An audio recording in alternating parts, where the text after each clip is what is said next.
Channel's alive. All right, we're dropping in and we're live. Good morning, everyone. Wednesday, April 2nd, 2025. Today's a big day we've been hearing about for a long time. Day, hopefully, the American economy takes a turn for the better, and the rest of the world economies maybe take a slight decline. But it's very hypothetical as of now. We'll see how things come out. But the Liberation Day tariffs, as President Trump calls them, I love that. start of a big tariff war, reciprocal tariffs, a topic that we're going to talk about heavily, something we've been researching because in terms of global trade, things are about to get shaken up like they haven't been shaken up in a long time. This is a whole blanket tariff. But good morning, everyone. We're going to get into that today, talk about some of that. We have some documents, some things that I sent Priyama last night that kind of going through the specifics of each country and kind of what they do. So we'll take a look at that together. But in terms of that, good morning, Primo. Have a good week. I'm curious how your March Madness went with your sales team and Mm, everything like that. But also, guys, check out the Taylor's Code, the link in the description. We're going to be talking through that towards the end of the stream, giving you guys some more juice about that. absolutely. Yeah. So I'm glad you actually brought up the March Madness. March Madness competition goes all the way through the end of April. So we do it Oh, 2 months. Banger, though. But great because it's basically 2 push months for the company. And it's supposed to be all out. It's supposed to be balls to the wall, rip as much premium as humanly possible, make as much money as humanly possible. It's the month where people are supposed to you got to break through that comfort zone and see what you're really capable of. It's a month for you to put your head down and say, okay, 7 days a week, gonna have to make some sacrifices. Gonna have to tell the family goodbye. Gonna have to tell the family, hey, maybe not so many dinners this week. That I'm gonna be able to sit down and eat with you, but I'm gonna go make as much money as I ever made before. And so that's the type of month that the company had. So it was a record month. It was the most premium written in a month in company history. So we fucking cracked off, and yeah, I smoked. I did a little bit over 30. I did $34,620 in business personally. So that was very nice. Made a pretty penny off of that. And then nice. the entire team did close to 800,000 for the month in net business. Wow. Banger. Huge. Incredible. Huge. See, that's what happens, guys, when you got a team of hustlers, when you got a team of great leadership. I know you guys got great leadership over there with some of the guys you work with and some of the guys that have been around for a while. That's the stuff you guys can really do when you put your mind to it and really hustle for a month. And hopefully you guys have a great April as well. We got more trophies on the way. Don't worry. In general. Got a couple over there too. You can't see. But yeah, no, it's huge. And that's what I was saying about. So the gentleman's code, we'll tie this all into what the network is. But, I do the live streams with the crypto. And one of the things I say with the crypto is people try to come into crypto and use it as their primary source of income or a way to pay their bills or a way to be able to, you know, that's not the mindset that you want with investing in crypto and some of the other things that we do. The mindset that you should have is where can you build an income? That's the number one most important thing. Where's your income? Where's the money? Where's the cash flow? If you don't have money coming in, you're gonna be strapped in terms of what your capabilities are. You're not gonna be able to invest as much as you would like to. You're not going to be as fluid to be able to make moves if you want to move somewhere different. If you got to go, take an opportunity on a rental property, you need 50,000, 100,000, quarter million liquid. Like you're not going to have those opportunities if you don't have a cash flow. And so I take it so seriously with the industry that I was in for the past 4 years to make sure that I'm continuing to make a heavy income off of that, because then you can leverage that into investing. You can leverage that into what we're going to talk about here with the tariffs. We're going to educate you guys on the tariffs. Why? Because as businessmen, as people as a part of a network, we got to understand, well, how is this going to affect trade around the world? How is this going to affect business around the world? Even if it doesn't affect our industry directly, it will affect it indirectly. So how is that going to affect our business? We got to understand how these things work. That's how you stay on top. That's how you stay competitive. So, yeah, you guys should be doing things to continue to increase your income. And then when you come to these streams and you join the network, now you have money to play with. Now you have things that you can do with your cash flow, but you got to have cash flow. It's a great point with the people in crypto making it a full-time job and income because you see the people online, you see the people on X like, oh, I'm working at McDonald's this week because the market's like tanking Right. that week. Well, if it's your full-time job and you're really trying to make a living off it, it's going to be super stressful. You're going to have really bad days sometimes because crypto is super volatile. You're going to be down 30% portfolio that day, and you're going to have a really bad time. And times like that is when it's really easy to quit and be like, I'm going to take my money out. I'm not going to do this anymore. I can't do it. But Exactly. when you take the conservative investing approach, like me and Paramo have, when you're buying the lows, you're just analyzing it on the week to week. Like when the markets are crashing 20, 30% over the course of 2, 3 weeks, maybe even a month, okay, just hold, stay strong, and then you're going to look for your buying opportunities, which we've been doing. And Priamo's great in the chat, always chiming in when he's buying in on our boys club plays. So he's always in there. He's every day. He's saying when he's buying in, when he sees the opportunity to get in. And like I just think it's super important to people to understand this is a long-term investment strategy, and there's other ways than just buying and selling in crypto to make money that we teach as well. There's so many different ways to get in and stake your money and or just earn an interest percentage that's Hmm. better than a savings account at a bank, right? So there's so many other ways as opposed to just buying and selling to make money in crypto, and that's what a lot of people don't understand. And I'll give these guys a huge piece of juice that they can go make money on right now. Even though, we talk about this inside the private Discord, I would say it live on stream. So one of the ways that you can make money on in crypto, because people always think, oh, price go up is the only way you can make money. No, not true, right? You could also leverage capital. Again, why cash flow is so important, because these incredibly rich people, all right, billionaires, millionaires, oh, how do they make all this money? How do they preserve their wealth? How do they make more money on top of their money? Well, what they do is they basically become their own banks. So how does a bank make money? I talked about this on a Saturday call. Well, a bank makes money through a spread on interest. So the idea would be is you give a bank $100,000, they keep it safe for you, fugaz obviously, but they keep your 100 grand safe, and they'll pay you again, fugaz. But let's say you do have an HYSA and you put 100 grand in there, so you get 3% interest. Let's say you get 3% interest on your savings account. So the bank pays you 3% to hold your money, and then they go loan that 100 grand out 9 different times to somebody else for 5% interest or 6% interest. Okay, now they make the spread on that 3%. So if they pay you 3%, they charge 6, they make 100% return on the money. And that's how they make money. That's how they literally print money out of thin air. And then they can also lend it out multiple times, which is the other fugaz of the system. But what my point is that, so if this is how banks have become so rich and so powerful, well, how can you do that for yourself? In crypto, it's not just about buying an asset and letting the amount go up. You could also leverage your own collateral and become your own bank and make money this way. So right now that the price of Ethereum is so low, I meant to mention this to you, Bobby. I'm starting to load up a ton on Ethereum again and stake it into Aave. So what I'm doing is I'm taking my assets. I'll just keep it simple. Let's say I have one Bitcoin. It's worth $100,000. I can become my own bank by collateralizing that one Bitcoin and then loaning myself out money against my own Bitcoin.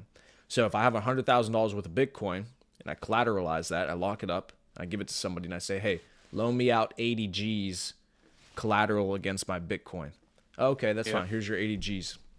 You take that 80 G's now, you go ahead and find an arbitrage opportunity. So let's say, they're charging you 2% interest on that 80 G's.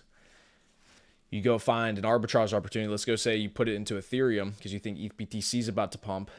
ETH pumps, that 80 G's, let's say you do a 2x on ETH from 2 grand up to 4 grand. That 80 G's is 160,000 now. You go pay back that $80,000 loan. You can make 80,000 profit and you get your 100 grand of Bitcoin back. So now you just became your own bank. You just made money off of your own collateral. You just became your own bank. So this is what people do on a large scale in crypto is they collateralize all this crypto at the lows and then they go play with it during a bull market. Bull market's over, they cash out, they take profit, plus now they got all their collateral back. This is what people do with houses. This is what people do with this is how they leverage these things. So Big in real estate. That's a big real estate and stock thing. So people, high net worth individuals, like your Elon Musk, your Jeff Bezos, and Warren Buffett's, those guys, they own tremendous amounts of stock So they're not going to just sell their stock because then they're going to lose out on the possible gains of the stock going up. So what they're going to do is they're going to take the collateral out of that stock. You know, Elon Musk, he owns probably 100 billion dollars worth of Tesla stock. So he's not going to just cash that out and put it in USD because that doesn't make any sense. So what he's going to do is he's going to take a loan out for $10 million to buy a house. So then he takes that collateral out against his stock, knowing that it's backed by an asset, it's backed by the house. So yeah, promise 100% right. That's a great way to, and once you get up so high in your net worth, you're never going to want to sell your assets because there's no incentive to, because you just want them to keep climbing, and then you could just take it out at a probably a lower interest rate than what you're going to make on a lot of the markets is what people will do. They're not paying like, if you have that much money, you're not paying 7-8% interest rates. You're probably paying pretty low, 2, 3 to 5 maybe. So your assets are usually going to outperform that. So they're making money by getting more money. It's how the rich get richer. Interest rates, it's a very good topic that we could touch on more in the future. All right. So now that they got that juice, they can make some money in the markets. Let's talk about some of these tariffs. I know you sent me a sheet that was really good. I was looking at it last night. Are you able to share that on your screen? Yeah, I could pull it up right here. So we can go through it with them. So today's April 2nd. So Liberation Day, Tariff Day. Trump said he's not going to do it on April 1st because he thinks, he was joking that people were going to say, oh, it's a joke. It's April Fool's, blah, blah, blah. Nah, April 2nd, he's not fucking around. No jokes, motherfucker. Tariffs, we're placing them on these motherfuckers.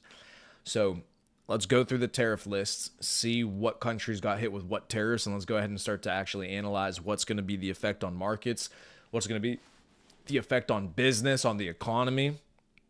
And so while Bobby's pulling that up, the idea of tariffs, for those of you who don't understand, is basically make the country richer. Okay, bring money into the U.S. Treasury, start to mitigate those trade deficits that we're running up with all of these nations that are absolutely outrageous, the deficits that we run up, and basically continue to put ourselves in a deeper and deeper and deeper debt hole, which is just a perpetual debt hole that we're going to continue to keep digging for ourselves so we don't change the system.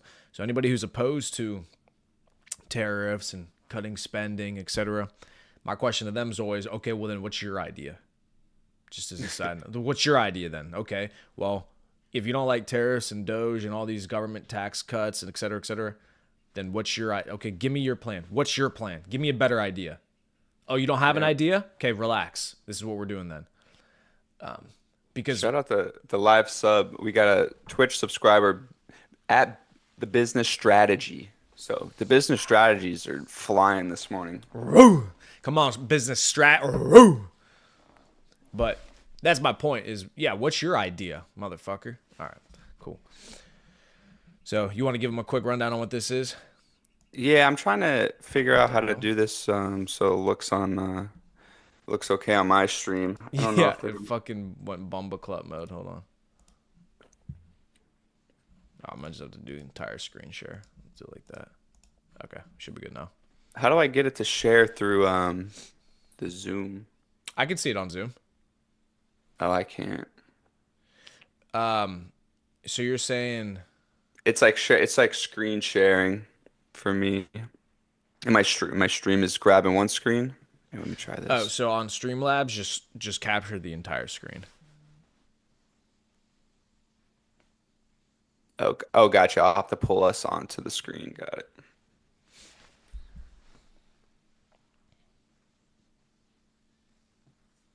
All right. Can you see it now? Oh yeah, I can see it. Yeah. Perfect. Perfect. All right. We're good. All right. So this is a resource that I was reading through yesterday through Reed Smith, just a financial service company that does a lot of different things in terms of the markets, in terms of global trade. And this was written by a bunch of people here on March 31st, so 2 days ago, by Michael Lowell, Felipe Herren, and then a bunch of other people. All right, so we don't have to get into the heat of it. But so what this is basically showing is the specific tariffs per country.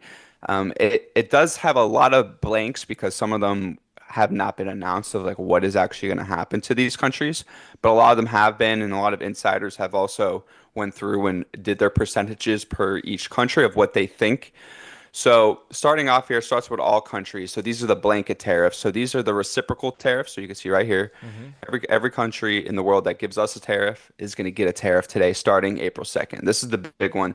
This is where a lot of the money is going to be coming from, I would say, from countries like India, countries like Canada, Mexico, who have big tariffs on the United States, and then the EU, a lot of European countries. Um, so also here has 25% tariffs on all products from any country that imports Venezuelan oil. That's an interesting one because it's not a direct to Venezuela. It's just if you import their oil, we're giving you a 25% tariff on that. What do you think Mm-hmm. about that one? That's That's interesting. it is interesting. So I'm assuming because there's already plenty of sanctions on Venezuela directly, ever since they've had that dictator in place. And my mother, she's from Venezuela. She always talks about how he's terrible. And Venezuelans have been fleeing that country for years now. The currency's beyond giga inflated. It experienced hyperinflation. Their currency doesn't. It's just a shit country right now. And so, yeah, Trump's basically saying, okay, well, if you do business with these people because they're a communist allied country, if you do business with these people, we're gonna tariff you. I like it because again, it's just imposing your will on the market. So yeah, that's fine with me. Yeah, and looks like kind of have the same thing here for all products from any country that imports Iranian or Russian oil. So we know there's a lot of tension right now in the Middle East, and then of course the Russian-Ukraine war. So Hmm. kind of threatening them there. Uh, Austria threatened to be determined. BRICS, 100% tariffs on all products for BRICS. I like that. I like that. For those of you who don't understand, BRICS is the what's it called?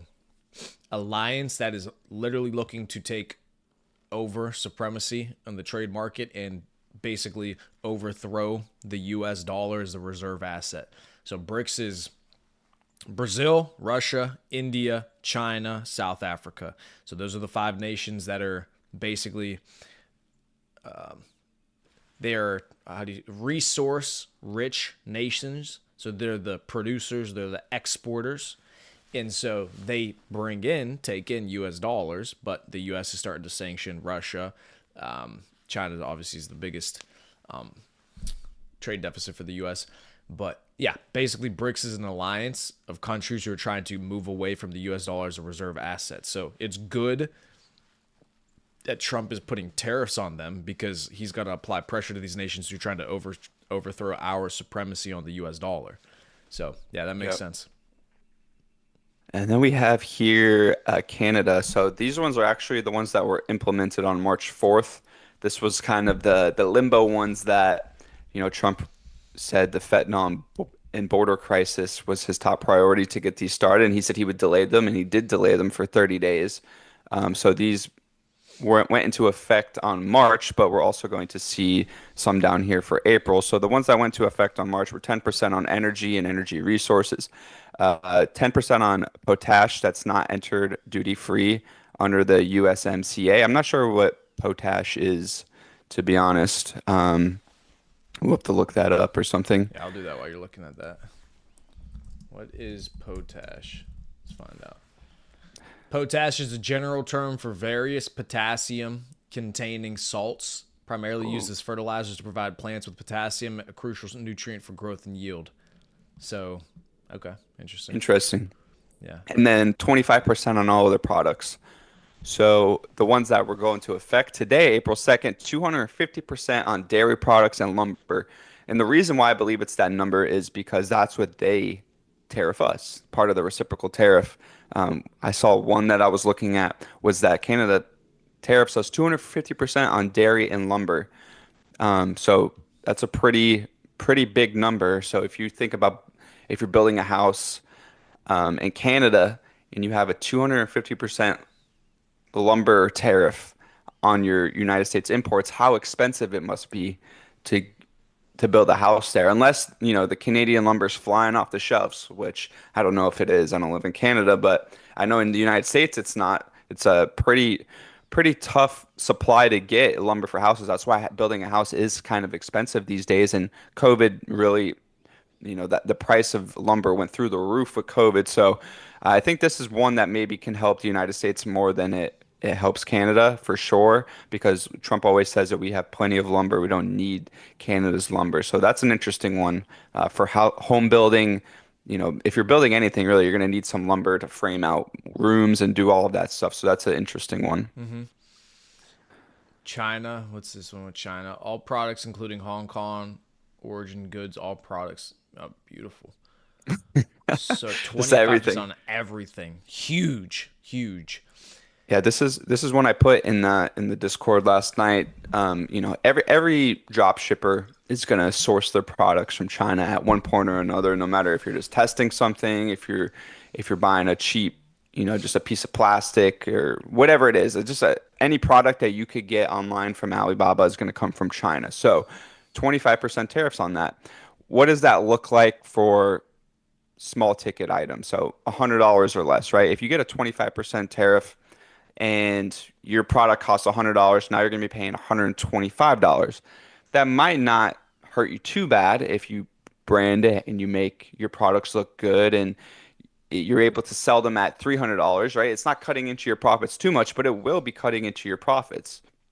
So if you sell your product, or you buy your product for $50, now it's going to be closer to like $65 to get that product. So obviously the lower ticket you get, the more it's going to have a price effect as if opposed to, I mean, even if you do go up high ticket, it is going to cost more if you pay $1,000 for, let's say, a sauna that's made in China, right? So paying $1,000 now, you're going to be paying $1,250. So it is going to cut into your margins for sure, all products across the board.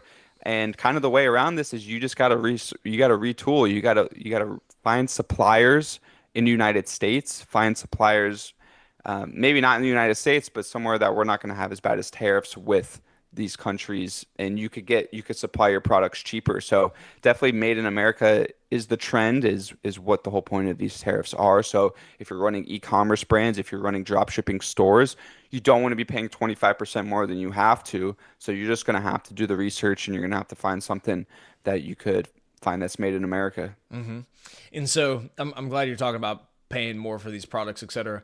And so you hear that as a reason not to do tariffs. Oh, it's going to be more inflation on the U.S. consumer. Prices are going to keep going up. I thought inflation was already so bad. Well, first of all, inflation was out of control under the Biden administration. Objectively, that's whenever it got super out of control. And so, now, to be fair, it was also a part of the fact that during COVID, they increased the monetary supply by 40%. So, I mean, there wasn't really much you could do there. But it did get out of control during that last administration. Now, also, we got to pull up the chart here after we look at this. The price of eggs has had the sharpest decline in the last couple months that it's ever had in the history of its price. Everyone was talking about how expensive price of eggs was. As soon as Trump gets in, price of eggs has plummeted. So for all you broke boys out there worrying about a $4 versus a $2 carton of eggs, congratulations, you can start having scrambled eggs again in the morning thanks to Pompino. So I've also noticed I filled up the tank on Sunday afternoon. Got gas for $2.99. First time in the twos I've seen in probably since before COVID as well. wow. Gonna be honest, I don't know. I never look at the price of gas, but that's fire. $2.99. I don't even know what my gas is. I have I no know idea. Pennsylvania has a couple different sales tax on their oil, so it's always a little bit more expensive in Pennsylvania than say down here. Good. I want them to charge me more. Test me. It goes back into the economy. Yeah, I'll put it back in the system. Fuck it. What was I gonna say? The point with tariffs. Oh, yeah, I was saying about people were crying about how the people who are trying to oppose Trump on the tariffs. It's gonna raise the prices. It's gonna make inflation even higher. And my whole thing is, I'm thinking to myself, hold on, but do you not understand the point of the tariffs? That's the whole point. No, you don't understand. The point is to make it more expensive. That's why it works. It's supposed to be more expensive. Oh, but it's going to be... Yes. So the point is that now you force these manufacturers, these companies who are importing to the U.S. to move their factories, to move jobs, to move business back into the United States so they can avoid the tariff, employ American people, give them more jobs, give them better jobs as opposed to paying slave wages to the illegal immigrants that they bring over here, that everybody's trying to act like, oh no, we bring illegal immigrants here because the kindness of our heart. No, they do it because it's free labor under the table, lower cost of labor, because the American people are too expensive, so they want to get rid of the American people and employ these illegal immigrants. Okay, so bullshit. But the whole point is to make it more expensive. Like, you're missing the point. That's the point. It's supposed to be more expensive. So then you bring industry back, you bring manufacturing back, you bring jobs back. That's how it works. Oh, in the meantime, is your Chinese product a little bit more expensive? Yeah, boo-hoo. Buy an American version then. Okay? These are the sacrifices you have to make in the short term for a better future. Delayed gratification. Quit wanting the greatest thing and the best thing right now, and expense it by trading away the future. How about we preserve the future of this country, and we take a hit in the near term. I'm so glad you brought that up because that's a great point. And let me know if you can see this chart because I found this chart yesterday. I can't. You can't see it. So I would change the Zoom screen share. We want the whole desktop, right? Let me know if you can see it now. Yeah, I can see it now. So I found this chart I was watching the PBD podcast, Patrick Bet David, his podcast yesterday, and they were talking about the tariffs. And this chart, him and his team were talking about this chart, and I thought it was so interesting. And since we're on China, I thought we'd bring it up and talk about it as well. And it's a great point what you just said, because a lot of people don't talk about the price of human, like, working force, right? Cheap labor, expensive labor, right? The United States has expensive labor. So this chart kind of goes hand in hand with that. Back in 2000, what happened? What was the main driver that we saw that really changed it? China got accepted into the World Trade Organization. Up until 1999, early 2000, China was not in the World Trade Organization, all right? So they didn't have the same luxuries that a lot of people had, Germany, Japan, France, Italy, like you see in this chart. So let's look at 2000. So 2000, the United States did 25% of the global manufacturing. That was great. China did 6% in 2000. All right? So what's the key difference between China in 2000 and the United States in 2000? Well, China had dirt cheap labor. So companies like Apple, car companies, manufacturing companies, if you saw this chart and you said, okay, well, 25% of the manufacturing is done in the United States and 6% is done in China, where do you think it is cheaper to hire 100 people to build your product? In China or in the United States? Well, it was by far way cheaper in 2000 to hire 100. You could probably hire 100 people in China for the price you could hire 2 people in the United States. So that incentivized all these manufacturing companies, all these other companies.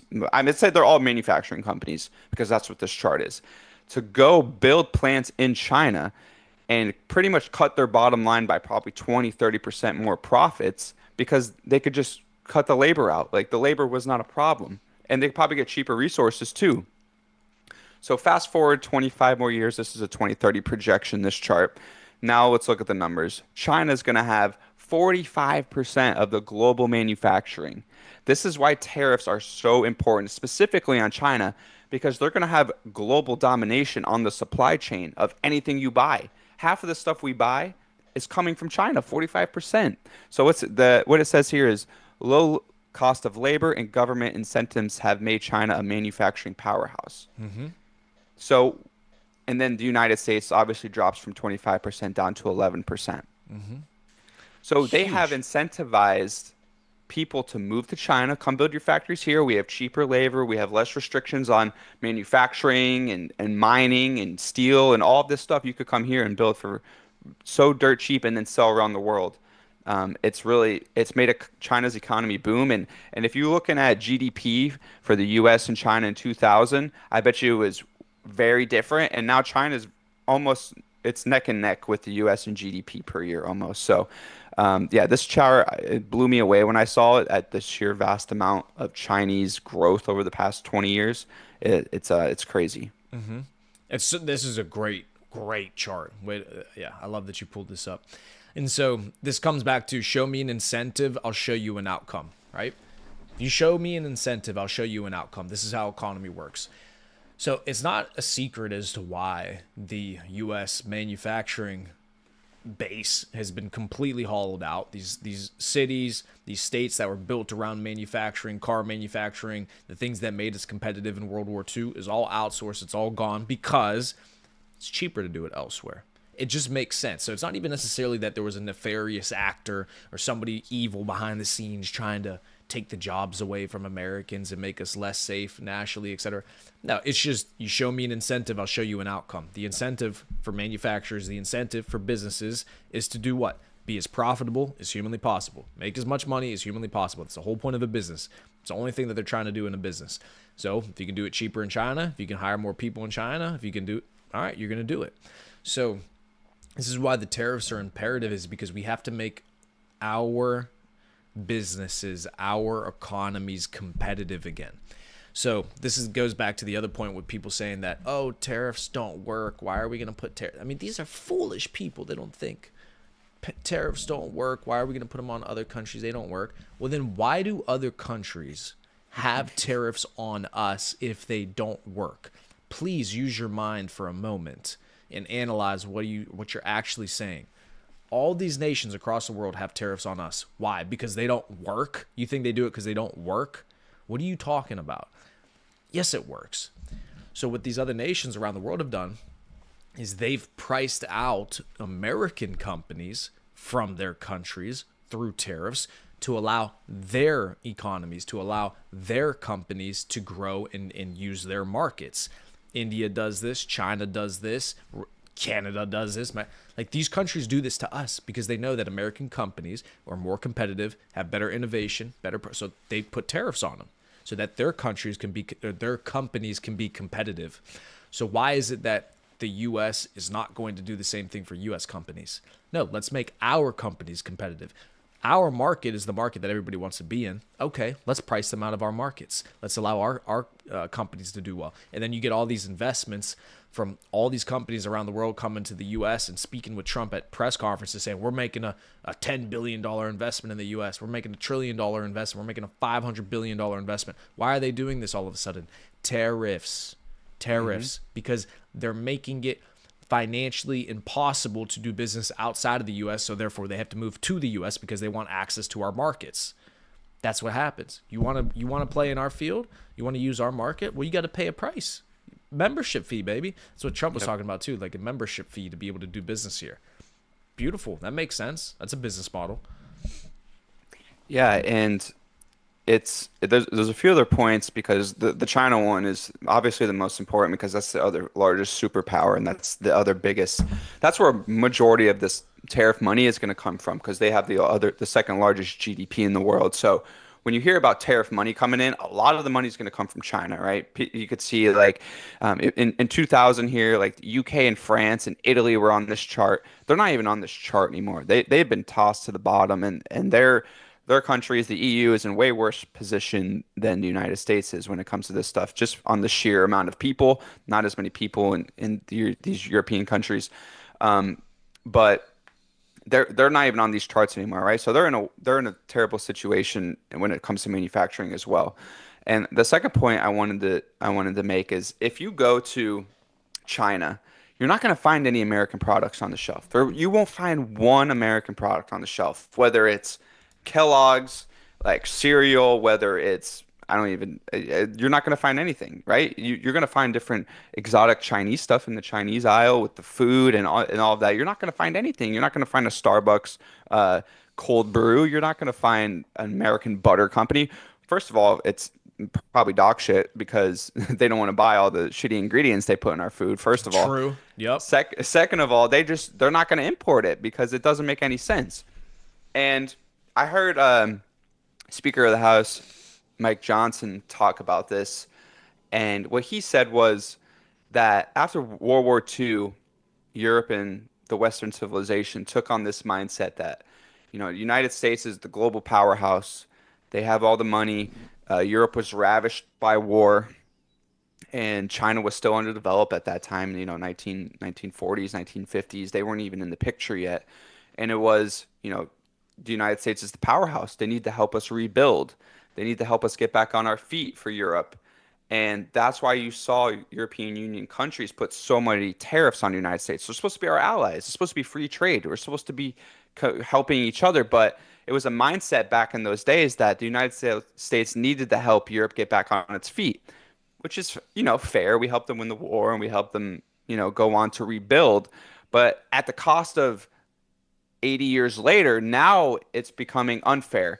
And it's a business saying, I want to get this right. It's your prior success is not indicative of your future performance. And we had previous success with these tariffs. We helped Europe get back on its feet. Europe was great. They have problems now, but the economies were great up until recent years. So now that worked, but that's not indicative of what the future success looked like because the current rate we're going with these tariffs and manufacturing is not going to be successful for either of us. So we have to get out of that mindset that we're in after World War II of helping Europe rebuild and pretty much giving them all this money just basically in tariffs. But that's the China chart, guys. I'll save this down. I'll save this as a resource, and we could talk about it further in the future. Anything else you got on China here? That was a great point, what you said about your prior success is not indicative of your future performance. Such a great point because, yeah, that's absolutely true in business, and that's absolutely true with the U.S. is, like you said, we're in this mindset that we're the global superpower. We just exist. We exist, therefore we are, right? So when in reality, that's not how it works. We became the global superpower due to certain things. So once you start to move away from the things that made you successful in the first place, you'll no longer be successful. This is what Americans got to understand. The reason we were competitive, the reason that we would win all these medals at the Olympics, the reason that we won the wars, the reason that we became so wealthy is because of the mindset that we had from the time that our nation was founded. That we're gonna find our independence, we're gonna do things ourselves, we're gonna do it the right way, morally correct, and we're gonna be a nation based off of merit, innovation, work ethic, hard work. Now we've fallen into this mindset of we're entitled to be the global superpower. We're entitled to do whatever it is that we want to do without actually having to back it up with further innovation, further education, further whatever. We're losing that. China's becoming better educated. China's starting to bridge the gap in digital innovation, right? That used to be our leverage as the US was, okay, we can go ahead and de-industrialize. We can move all of our manufacturing overseas, completely hollow out our infrastructure, our cities, our bridges, everything's fucking falling apart. It's all shit. And so the idea though is we can offshore all of this manufacturing, all of this industry, but the reason we can do that is because we're going to maintain supremacy in innovation. So we'll still be the most innovative. We'll still have the best technology. We'll still have the best ideas. We'll still have the best entertainment. We can outsource everything else. We'll bring it back into the country. We'll pay for it and we'll innovate. Big problem. We're losing that edge. We're losing that gap from a education standpoint, from a IQ standpoint, from an innovation standpoint. If we don't have infrastructure, if we don't have manufacturing, if we don't have any of this type of industry in our country, and we're no longer competitive intellectually, it's over. It's over. It's done. Because now we don't do anything at a high level. It's over. It's done. Once you lose the intellectual advantage, which we are losing it, it's done. Because our colleges and universities have become breeding grounds for woke ideology as opposed to innovation, creativity, just the acquisition of knowledge. No, you go to university, they teach you about xenophobia, gender studies, fucking how to fucking suck dick, just gay shit, all of it. That's all they teach you at college now is how to not be racist and make sure, well, they call it not being racist, but how are you racist? How can we be racist towards white people? How can we make sure everybody chops off their balls? And then how can we make sure that's what they teach in college university? So you think we're going to be competitive? How are you going to stay competitive with that fucking education? That doesn't mean nothing. That doesn't do nothing for anybody. It doesn't. And when you're someone, I hope there's a lot of people out there, and I believe there is a lot of guys out there like us still that are interested in this stuff for the right reasons. It's because when it comes, in 20, 30 years when we're older and you want to start a actual, like a real business, either if it's shipping and you're manufacturing and you're hiring hundreds of people, that you're building something great out of a factory and you're shipping it internationally, this stuff is gonna matter. And something that I saw, I believe it was Steve Bannon. He was saying that when he first met with Donald Trump, President Trump, in 2014, 2015, when he was going to start running for president, he said the first thing he told President Trump was the trade imbalance with China and China's rise in manufacturing was the most important thing he had to watch going to be the president. And he said President Trump understood it like this. He explained a few things to him and he understood the global markets and the global shift. And what he said was that President Trump saw so many people coming into New York City in his day, Chinese people coming in and buying land in New York and land here and land there, that they were so ahead in what they wanted to do in terms of the global economy that people didn't see in the United States government. They thought they were living in the bubble, like you said, that, oh, we're the best. We could just keep doing what we're doing, subsidizing Canada and Europe to just be there without pretty much protecting themselves militarily or economically with these tariffs. So just pretty much stealing money from American taxpayers. So he said that President Trump understood that right from the get-go, and he already knew that. And so I think that's, in the first term, they did the tariffs on China and they said it was a success. They brought in tons of money. Now we're seeing like we're walking through here. We could just keep it moving because we could talk about China all day. But that is the biggest thing is you have to have a fair playing field across every country, or we're gonna get left behind. Yeah, let's make some money. I mean, what's wrong with that? Make some money. Make the government wealthy. Well, at least, yeah, you have to because we can't keep running up these deficits. It's not even about making the government wealthy. It's about making the government financially viable, just balancing the budget, not Yeah. running up a massive deficit. What do people think is going to happen with this deficit? It's just going to go away magically and that we're never going to have to deal with it ever again. As soon as we lose military supremacy and we're no longer the empire and superpower that we know to be, countries are going to start coming for that deficit. Countries are going to start buying up our properties. They're going to start taking our assets. Oh, they already have. Yeah, China's buying all this farmland in the U.S., all this property across the U.S. Why are we allowing that? Why are they doing that? Why are we allowing other nations to extract wealth from our country as opposed to doing the other way around? It just, Americans can't buy land in China. nope. Think about that. All these nations put all these implications, rules, regulations against us extracting wealth from their nations, putting tariffs on us, etc. Right? But then they can come into the U.S. and they can buy our assets, our land, our resources. That doesn't sound very smart to me. You're allowing China to buy all this land surrounding our military bases within the U.S. You know that, right? I'm not you specifically, but I'm talking about the people watching. China buys farmland. You can look it up online. You can see the map of it. They buy land all around the U.S. military bases. Why do you think they do that? So you can't expand the military base. Exactly. And so that they can keep an eye out on what the fuck the U.S. is doing.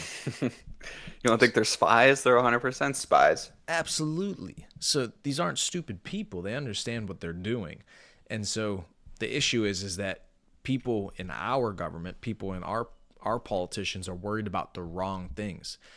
They're so worried about, arguing over what pronouns to use that we don't understand what's happening right under our noses. This is what kills me with the pronouns and I'm not a boy, I'm a girl, or I was born in the wrong body, all this shit. It's like, listen, it's the US. You can do whatever you want to do. I'm not for taking away anybody's rights. If you want to be a they, them, theirs, fucking he, she, go for it, brother. Go for it. It's a free country. But the fact that it's an issue or a topic that's debated is the problem. Because there's zero value in arguing that point. Pronouns, what you identify it does not provide any value to anybody. It doesn't matter. Go Yeah. fuck off with that shit. It does You not should be matter. you should be at work. Like, go to work. Exactly. There are bigger things that we got to worry about. What we need to worry about is, where's our economy going? Where's our country going? Are we keeping our military supremacy? Are we allowing China and these other nations to start to overtake us in industries and innovation? That's what we got to worry about. Because, and this is the point I always bring it back to, is as soon as China runs the world, as soon as another country takes over the US and influences us and decides what we get to do, the last thing you're going to worry about is what pronouns you are. The only reason you get the opportunity to come up with such ridiculous ideas is because you're in a country where you're allowed to, and we have control. Nobody's oppressing you. So you can think of all this dumb shit. But as soon as you, but what the problem is we're losing our place at number one. As soon as we're not number one anymore, pronouns don't matter anymore. Somebody could come in and tell you, well, you're a nobody now, and you're just going to work for free, and you're going to work for us. Like, they're just not understanding that. Yep. All right, so let's keep it moving here. I'm not sure exactly how deep this list goes, but Colombia, 25% on all products. Dominican Republic, 25% on all products. Purchaser of Venezuelan oil, which may trigger additional tariffs. Another big one here, the EU, 25% to be determined on what exactly. 200% on alcohol products, including champagne and wine. Big exporters out of Italy, France, Spain. You get a lot of wine in American grocery stores are from Europe. So expect to be buying some Napa Valley wine if you're a wine drinker. Let's see. So during a cabinet meeting on February 26th, President Trump said that announcement will be made very soon. Okay, that doesn't really say much. Effective April 13th, additional duties ranging from 4.4% to 50% will be imposed on 8 billion euros worth of goods. So I imagine that's the wine and spirits coming out of there. France, they fall under probably that wine and spirits bucket, to be determined. But Europe, they need to get it too. They're ones who have been taking advantage of the system. And if Americans go to Europe, I never hear too many great things of warm welcomes from the Europeans to Americans. They always talk bad about us, and so slap the tariffs on them too. For sure. And Mexico, they're throwing their political opponents in jail. yeah, In Romania, in France. Italy. Yeah, Macron and his husband freaking throwing that lady in jail. Yeah, it's ridiculous. Ridiculous. Mexico, another big one. So these ones were implemented on March 4th, adjusted on March 5th. So 0% for goods entered duty-free under the USMCA, effective on March 7th. I believe that was part of the deal with the border wall that they did in the beginning of March. So that one actually worked out good. That was the one that was originally postponed for 30 days. So they ended up getting those in on 25% of all products. Again, the potash one with potassium, probably a mining one. President Sheinbaum did not announce counter tariffs on March 9th, saying her respectful dialogue with the United States has yielded results and will likely continue to do so. So they're going to get some more tariffs today. India, this is another big one. They fall under almost the China bucket, who had no manufacturing, no economy, small GDP 20 years ago, but now global superpower, huge manufacturing presence and wage presence. You could hire very cheap out in India. They have. I wonder if the wages thing has something to do with countries with large populations, because if you look at the countries like India, like China, with the largest populations on the planet, they also have the smallest cost per hire, I would say, because is that just, the sheer Supply. amount of people? Yeah, the supply, they just have more people to hire. I'm not exactly sure how that would work, because everybody needs to still buy food and buy a house to live. So it's a lot different than what we have here in the United States in USD. Yeah, I would say quite literally a portion of that is supply and demand. I mean, you literally just have a larger supply, so therefore, even though there's a demand for all those workers, it's going to be less per person. There's more people, and because if you have more people and less jobs, well, more people are going to be willing to do that job for less money. And then the other thing with it too would just be standard of living. So their standard of living is not as high as some of the other developed nations, especially in India. So, of course, you could get away with paying them less. And then the currency itself, the strength. So if you have US dollars, you could just get more for less in India. 100%. So they're April 2nd, 25% tariff on all products coming out of India. Again, that's a huge drop shipping e-commerce manufacturer. So maybe you thought you were lucky your manufacturer is in India as opposed to China. Well, I hate to break it to you, they're gonna get it too. And then purchaser of the Venezuelan oil, which may trigger additional tariffs, which it looks like, all of these Malaysia, Russia, Singapore, Spain, all purchaser of the Venezuelan oil, which may trigger additional tariffs. So it looks like they're really making it a point to sanction Venezuela on the oil part. That must be a main driver of their economy. I can't imagine they have too many other exports as opposed to that. So really looks like this administration is looking to sanction the Venezuelan oil.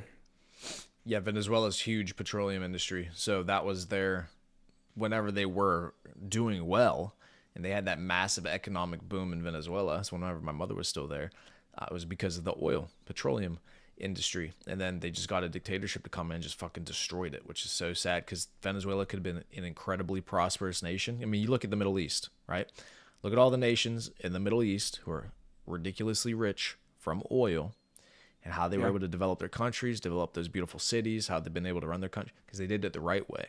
Venezuela could literally be that, but in South America, but they just fucked it up. And they went communist route, started taking properties from the people, started taking companies from the people. They literally, in Venezuela, the government took businesses, private businesses from people, just took it from them, made it a government business. They took people's properties. They were ridiculous. I mean, just shit, literally communist. So, and it destroyed the nation, destroyed the people, will to want to work, because obviously you're not going to want to work for a country that just takes your assets, or work in a country that just takes your assets. And the currency also got hyperinflated, so their currency is not even worth anything. It's just ridiculous.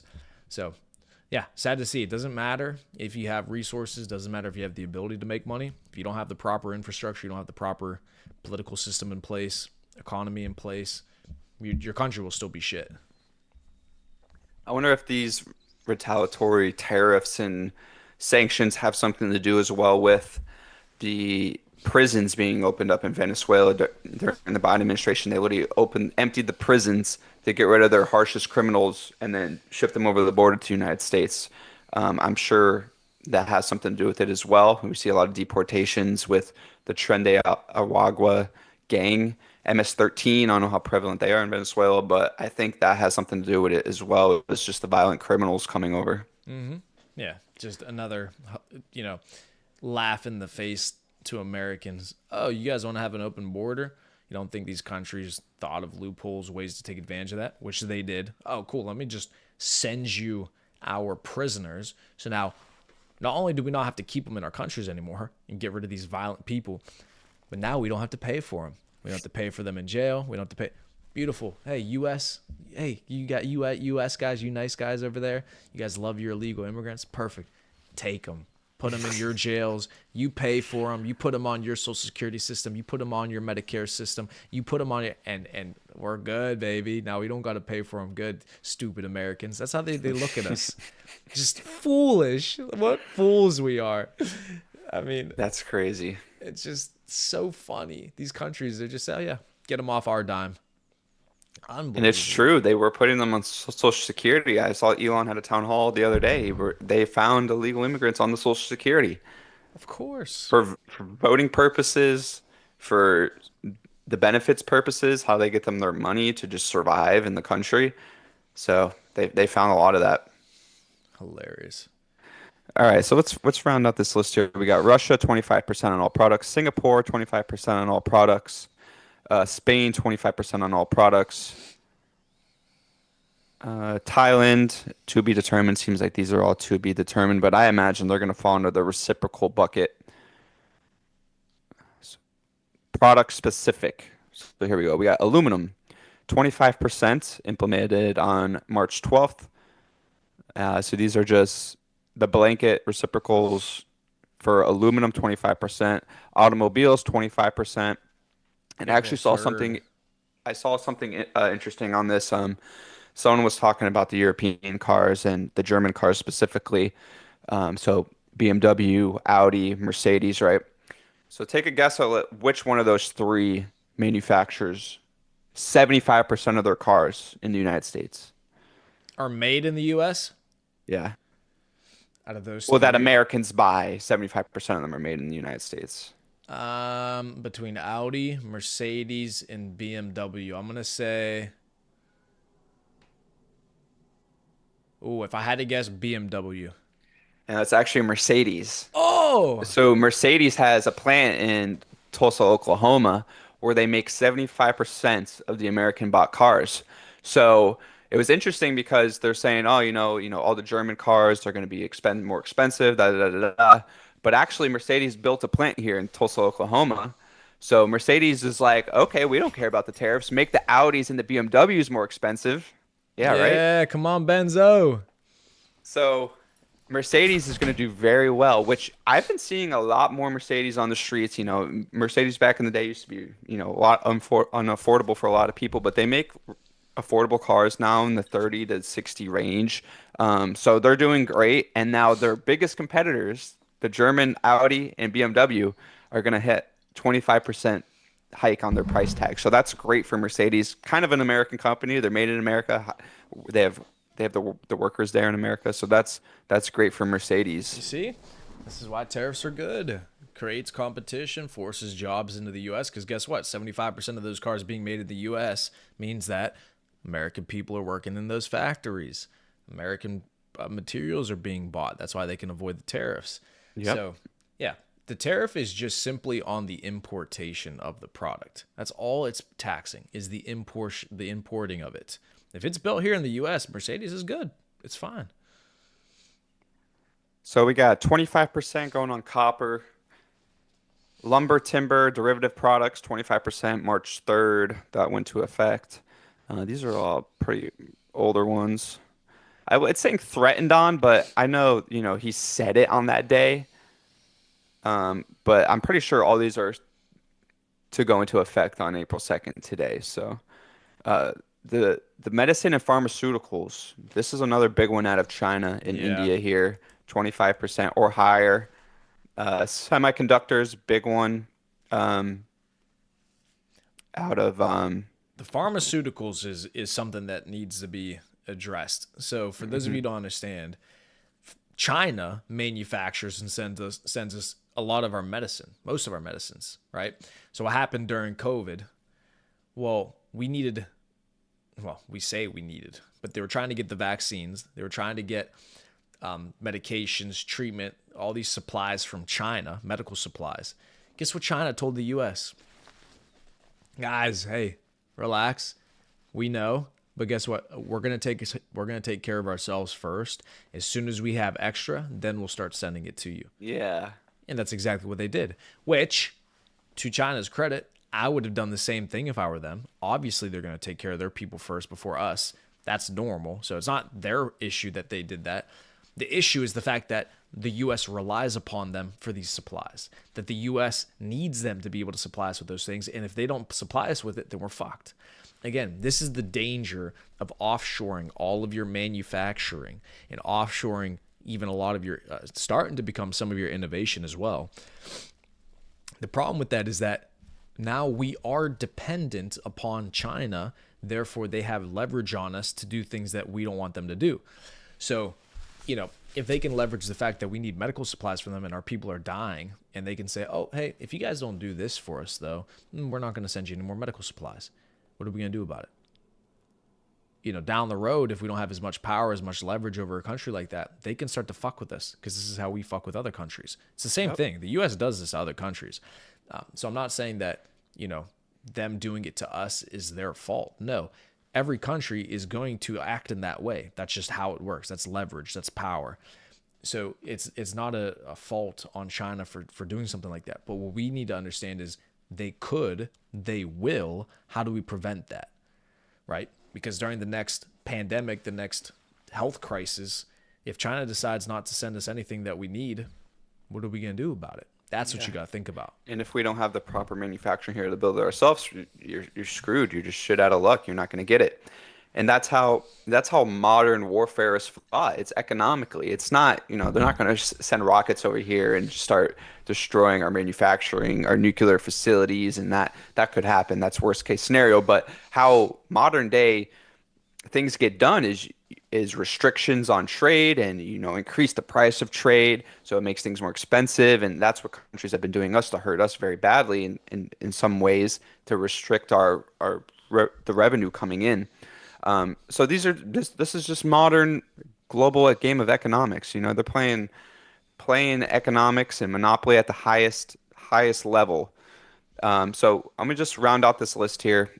So we have semiconductors. Majority of these are out of Taiwan. I believe they make like 75% of the world's semiconductors. But the largest semiconductor company introduced an investment into the United States.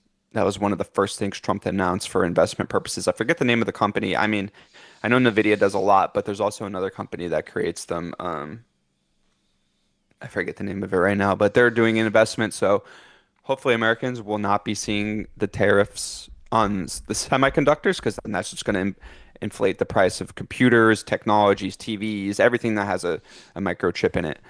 And then finally, 25% on steel was implemented on March 12th. So already have a steel tariff coming in. Beautiful. Well, gentlemen, there you go. There's your list of products. There's the list of nations. It's good to understand those things and how they are going to affect your industries. For example, like Logan, we know his father's in a steel industry, and so they get paid based off of the price of steel. So if the price of steel is going up, obviously they're going to make less money on their profit margin, etc. So it would make sense to order more steel now before the tariffs go in, etc. So my point is just think about these things, understand what's happening, and then analyze how is this going to affect you, either negatively, or how can you use it as a way to make money. Okay? Think, analyze, use your brain. People who make money, people who get rich are thinking. They're not just sitting around waiting for things to happen. Like, you got to see opportunity when it's there before somebody else and take advantage and extract the value from that opportunity. So tariffs is going to present you with a unique opportunity to understand maybe certain stocks are going to perform better than others. Certain industries are going to perform better than others. You could anticipate a move from a company that's going to build a plant in the U.S. and make, you got to think about these things. How can I use this to make money, and how can I make sure this doesn't impact me negatively if you have a business, if you have a company, right? Yeah, I So, would say if you're a manufacturing company, this is the best thing you could have ever heard in your entire life. This is 1927 post-World War II levels of after the Great Depression, level of upside, like, because everyone's going to start buying American products again. So this is like the best case scenario if you're manufacturing. If you wanted to get into manufacturing, I don't know much about manufacturing plants, but if I did, this would be the time that I would start investing in more plants, or just starting a business in general, because this is what you wanted. Everything else is going to get more expensive around the world, while American products are going to be made cheaper and bought more. So, I mean, it's best case scenario for American manufacturing. beautiful. Outside of that, Harrison, I think that was pretty fucking solid. People got That the juice. was. I mean, other than that, just be on the lookout today. I'm sure the president's going to be giving announcements about what's going on, and they're going to have some updates. He called it the Liberation Day. So taking the handcuffs off from the rest of the countries, just with the reciprocal tariffs. I So love it's going it. to be interesting. And the one last point I'll make on that is just pay attention how it affects markets as well. Like Bobby said, he made a good point. They've pretty much already priced it in. I'm looking at the S&P right now. I mean, we're up. We're green. So we're up 0.38% on the S&P. New York Open's coming up here in about 30 minutes. So we'll see what happens after the New York Open. US 100's green. I mean, IWM, Nvidia's up 1.63%. VIX is up. We don't like that. Eee, it's a nice bounce on the VIX. Yeah, we don't like that at all. Let me see. But yeah, I mean, we're not crashing. So clearly it's already been priced in, like Bobby said. So just pay attention to what it does to the markets, and then we'll go from there. Yeah. We had that steep drop about last month, about 11% in about a week, 2 weeks. So I think that's when a lot of these companies price it in. You got to think too, this is a global market. All these countries that are getting tariffs right now have investments in this market. So it makes sense for them to want to pull some of their money out of these American companies that are going to be, well, actually, no, it doesn't make sense. Like these American companies are going to do well and do better, but they may need that cash in order to, move their strategies around and do what they have to do and invest in their own companies because they're not going to be making as much money. So there's different games being played. American companies are going to do great and are going to be buying more stock. Foreign companies invested in the market are going to be taking their money out and selling. So that's why it's a global market. It's a global game. Exactly. And we're going to win, motherfuckers. We're going to win. All right. You want to give them a quick Taylor's code? Yeah. So if you guys, you're liking what you hear, if you want to work with us on the day to day, just getting involved in what we're looking at on the day to day in terms of crypto, e-commerce strategies, join up on the Taylor's code. The link will be in the description of this video, wherever you're watching it. Get direct access to me and Priamo every single day. Message us. We'll talk. We'll be on there talking. We're on our computers all day, every day working. So we'll be in there. Any questions you guys have related to your business, if you want to get started, if you want to get invested, you want to open a wallet in crypto, if you want to open an account and just learn the basic levels of strategy, we have some courses and some things that we could give to you guys right off the bat. So link in the description for that. It's $50 a month for the professional package. If you want to come in and just learn, be part of the community, we have a good group of guys in there every single day learning and teaching from both ends. So make sure to get in there and do that. Absolutely, gentlemen. And on my stream, same thing. Link is in the description. Link is in the YouTube bio, thetaylorscode.com. Join professional, gentleman, hero program. You guys see the different options there. The idea is that money that you're going to put aside every single month, just a couple bucks every single week, you're going to put it aside. You say, this is going to be the money I'm investing into my education, into my ability to increase my income, into my ability to better my investment strategy, to make money in crypto, learn about equities. This is money I'm setting aside to then bigger picture make an extra $100, $200, $500,000 a year, $1 million a year down the road. That money will be well worth it. It's an investment into yourself. Quit taking that $50 a month and spending it at fucking McDonald's, at a restaurant that you're going out to eat at, on some stupid video game online. I know you're spending that money somewhere.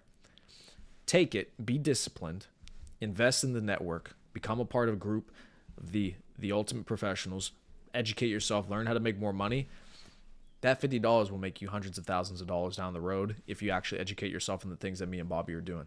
So be mindful of that. You have to take action. You want your life to change. You want to increase your net worth. You want to increase your income. You want to have a better network of winners around you.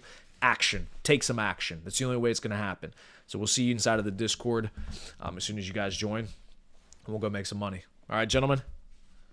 All right, gentlemen. Yeah, this is a long-term plan, 5-year plan, or further than that, 5 to 10 years. You got to think about all the businesses that are going to be made inside the group. You want to have those connections with guys who are doing business around the world, who are multimillionaires in crypto investment, stock investment. These are the guys you want to know, and these are the guys you want to work with. So the sooner you get in, the sooner you're going to start making these personal connections and meetups and all this stuff. So get in there. We'll start making connections. We'll start making more money. Let's do it. All right, gentlemen. All right. We'll see you. Mr. Producer. We got all them hoes. Ready?